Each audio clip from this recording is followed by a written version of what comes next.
ಇವತ್ತು ಶಿವಗಂಗೆ ಗ್ರಾಮದಲ್ಲಿ ಕರ್ನಾಟಕ ರಾಷ್ಟ್ರ ಸಮಿತಿ ಪಕ್ಷದ ವತಿಯಿಂದ ನಮ್ಮ ಪಕ್ಷದ ಸೈನಿಕರ ಮನೆಯಲ್ಲಿ ಒಂದು ಗ್ರಾಮ ವಾಸ್ತವ್ಯ ಕಾರ್ಯಕ್ರಮ ಇದೆ. ಈ ಜಾಗದಲ್ಲೂ ಈ ಸುತ್ತಮುತ್ತ ಸಾವಿರಾರು ಎಕರೆ ಅರಣ್ಯ ಭೂಮಿ ಇದೆ, ಎಕರೆ ಕಾಡು ಇದೆ, ಬೆಟ್ಟನೂ ಇದೆ. ಹಾಗಾಗಿ ಸಹಜವಾಗಿ ಅರಣ್ಯ ಭೂಮಿ ಸೇರಿದಂತೆ ಸರ್ಕಾರದ ಭೂಮಿ ಸಾಕಷ್ಟಿದೆ. ಹಿರಿಯರು ಹೇಳ್ತಾ ಇದ್ರು, ಬೆಂಗಳೂರಿಂದ ಅಥವಾ ನೆಲಮಂಗಲದಿಂದ ಒಂದು ಸರಿಯಾದ ಬಸ್ ಸೌಕರ್ಯ ಇಲ್ಲ ಶಿವಗಂಗೆಗೆ ಅಂತ. ಅದೇನು ಕಾಕತಾಳಿವೋ ಏನೋ ಗೊತ್ತಿಲ್ಲ.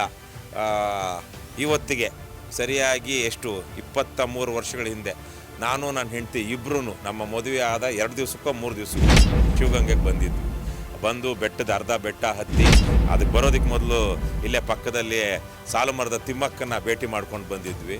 ಸೊ ಆವತ್ತಿಂದನೂ ನೋಡ್ತಾ ಇದ್ದೀವಿ, ಇಲ್ಲಿ ಸಾಕಷ್ಟು ಮೂಲಭೂತ ಸೌಕರ್ಯಗಳು ಇಲ್ಲ. ಶಿವಗಂಗೆ ಗ್ರಾಮದಲ್ಲಿ ಕರ್ನಾಟಕ ರಾಷ್ಟ್ರ ಸಮಿತಿ ಪಕ್ಷದ ವತಿಯಿಂದ ನಮ್ಮ ಪಕ್ಷದ ಸೈನಿಕರ ಮನೆಯಲ್ಲಿ ಒಂದು ಗ್ರಾಮ ವಾಸ್ತವ್ಯ ಕಾರ್ಯಕ್ರಮ ಇದೆ. ಅಂದರೆ ಗ್ರಾಮದವ್ರನ್ನ ಮಾತನಾಡಿಸಿ ಸಮಸ್ಯೆಗಳನ್ನು, ಸ್ಥಳೀಯ ಸಮಸ್ಯೆಗಳನ್ನ ವಿಚಾರಿಸ್ಕೊಂಡು ಇವತ್ತು ಗ್ರಾಮದಲ್ಲೇ ಉಳಿಯುವಂಥ ಒಂದು ಕಾರ್ಯಕ್ರಮವನ್ನು ನಮ್ಮ ಸ್ಥಳೀಯ ಮುಖಂಡರುಗಳು ಆಯೋಜಿಸಿದ್ದಾರೆ. ಆ ಕಾರಣಕ್ಕಾಗಿ ಬಂದಿದ್ದೀವಿ ನಾವು ಶಿವಗಂಗೆಗೆ. ಶಿವಗಂಗೆ ನಮ್ಮ ಬೆಂಗಳೂರು ಜಿಲ್ಲೆ, ಅವಿಭಜಿತ ಬೆಂಗಳೂರು ಜಿಲ್ಲೆಯ ಒಂದು ಅಂಚಿನಲ್ಲಿರುವಂತಹ ಒಂದು ತುಂಬ ಚಾರಿತ್ರಿಕವಾದಂತಹ, ಜೊತೆಗೆ ತೀರ್ಥಯಾತ್ರೆಯ ತರಹದ ಒಂದು ಪುಣ್ಯ ಧಾರ್ಮಿಕ ಸ್ಥಳ. ಈ ಜಾಗದಲ್ಲೂ ಈ ಸುತ್ತಮುತ್ತ ಸಾವಿರಾರು ಎಕರೆ ಅರಣ್ಯ ಭೂಮಿ ಇದೆ, ಎಕರೆ ಕಾಡು ಇದೆ, ಬೆಟ್ಟನೂ ಇದೆ. ಹಾಗಾಗಿ ಸಹಜವಾಗಿ ಅರಣ್ಯ ಭೂಮಿ ಸೇರಿದಂತೆ ಸರ್ಕಾರದ ಭೂಮಿ ಸಾಕಷ್ಟಿದೆ. ಇಲ್ಲಿ ದಾಬಸ್ಪೇಟೆಯಿಂದ ಕೇವಲ 4-5 ಕಿಲೋಮೀಟ್ರ್ ದೂರದಲ್ಲಿದೆ, ದೊಡ್ಡ ಇಂಡಸ್ಟ್ರಿಯಲ್ ಏರಿಯಾ ಇದೆ. ಹಾಗಾಗಿ ಇಲ್ಲಿ ಸಾಕಷ್ಟು ಅಭಿವೃದ್ಧಿ ಆಗಬೇಕಾಗಿತ್ತು. ಸಾಕಷ್ಟು ಜನ ಉತ್ತಮವಾಗಿ ಬದುಕುವಂಥ ಒಂದು ವಾತಾವರಣ ನಿರ್ಮಾಣ ಆಗಿರಬೇಕಾಗಿತ್ತು ಇಷ್ಟೊತ್ತಿಗೆ. ಆದರೆ ನಮಗೆ ಗೊತ್ತಾಗ್ತಿರೋ ಹಾಗೆ ಸಾಕಷ್ಟು ಸಮಸ್ಯೆಗಳಿದೆ. ವಿಶೇಷವಾಗಿ ಈಗ ಒಬ್ಬರು ಹಿರಿಯರು ಹೇಳ್ತಾ ಇದ್ರು, ಬೆಂಗಳೂರಿಂದ ಅಥವಾ ನೆಲಮಂಗಲದಿಂದ ಒಂದು ಸರಿಯಾದ ಬಸ್ ಸೌಕರ್ಯ ಇಲ್ಲ ಶಿವಗಂಗೆಗೆ ಅಂತ. ಶಿವಗಂಗೆಗೆ ಮೂಲಭೂತ ಸೌಕರ್ಯಗಳು, ಯಾಕಂದರೆ ಇದಕ್ಕೇನು ಸಾವಿರಾರು ವರ್ಷಗಳ ಇತಿಹಾಸ ಇರುವಂತಹದ್ದು. ಮೂಲಭೂತ ಸೌಕರ್ಯಗಳು ಮೊದಲಿಂದಲೂ ಇಲ್ಲ.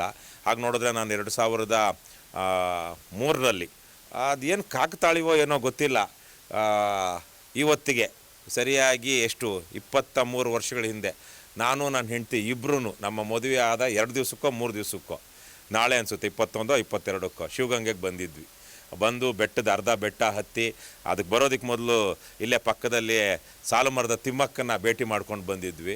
ಸೊ ಆವತ್ತಿಂದನೂ ನೋಡ್ತಾ ಇದ್ದೀವಿ, ಇಲ್ಲಿ ಸಾಕಷ್ಟು ಮೂಲಭೂತ ಸೌಕರ್ಯಗಳು ಇಲ್ಲ. 16,000 ಜನ ಬರ್ತಾರೆ. ಹಾಗಾಗಿ ಅದನ್ನೆಲ್ಲ ಸರ್ಕಾರದ ಗಮನಕ್ಕೆ ತರಬೇಕು. ಮತ್ತು ಇದು ನೆಲಮಂಗಲದ ಒಂದು ಅಂಚು. ಹಾಗಾಗಿಯೇ ಇಲ್ಲಿರುವಂಥ ತಹಸೀಲ್ದಾರರ ಬಗ್ಗೆನೂ ಅಂಥ ಒಳ್ಳೆಯ ಹೆಸರಿಲ್ಲ, ಆತ ಇನ್ನು ದಕ್ಷ ಅಲ್ಲ, ಫೋನ್ ಮಾಡಿದ್ರೆ ನನಗೆ ಆ ಕಾಯಿಲೆ ಇದೆ, ಈ ಕಾಯಿಲೆ ಇದೆ ಅಂತೆಲ್ಲ ಹೇಳ್ತಾರೆ. ಸೊ ಇವೆಲ್ಲ ಗಮನಿಸ್ಕೊಂಡು ನಾಳೆ ನಾವು ಅದ್ರ ಜೊತೆಗೆ ಆಗಲೇ ಹೇಳಿದಾಗೆ ಇದು ಸಾಕಷ್ಟು ಅರಣ್ಯ ಭೂಮಿ, ಸರ್ಕಾರಿ ಭೂಮಿ ಇರುವಂಥ ಜಾಗ. ಇಲ್ಲೆಲ್ಲ ಒಂದಷ್ಟು ಒತ್ತುವರಿ ಆಗಿದೆ ಅನ್ನೋದಕ್ಕಿಂತ ಒತ್ತುವರಿ ಆಗಿರೋದೊಂದು ಕಡೆ ಸುಳ್ಳು ದಾಖಲೆಗಳನ್ನ ಸೃಷ್ಟಿ ಮಾಡಿ ಅನರ್ಹರಿಗೆ ಸರ್ಕಾರಿ ಭೂಮಿಯನ್ನು ಪಡೆಯೋದಕ್ಕೆ, ಅದು ಭೂರಹಿತ ಕೃಷಿ ಕಾರ್ಮಿಕರಾಗಿರಬೇಕು ಅಂತಿದೆ.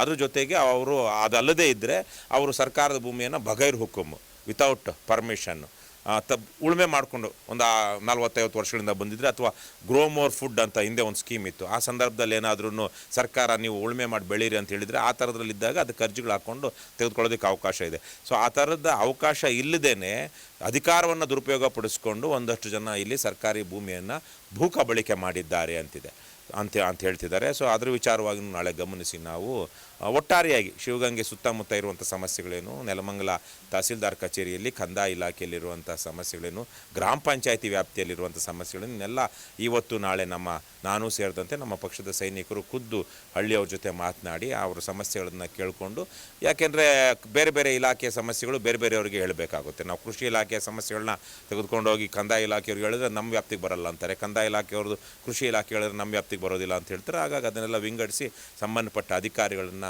ಭೇಟಿ ಮಾಡಿ ಅವರಿಗೆ ಆ ಸಮಸ್ಯೆಗಳನ್ನು ತಿಳಿಸಿ ಅದರ ಪರಿಹಾರಕ್ಕೆ ಅವರು ಮುಂದಾಗುವ ಹಾಗೆ ಮಾಡಬೇಕು. ಆ ನಿಟ್ಟಿನಲ್ಲಿ ಇದು ಬೆಂಗಳೂರು ಗ್ರಾಮಾಂತರ ಜಿಲ್ಲೆಯ ನೆಲಮಂಗಲ ತಾಲೂಕಿನಲ್ಲಿ ಈ ಗ್ರಾಮ ವಾಸ್ತವ್ಯಕ್ಕೆ ಈಗ ನಾವು ಚಾಲನೆ ಕೊಡ್ತಾ ಇದ್ದೀವಿ.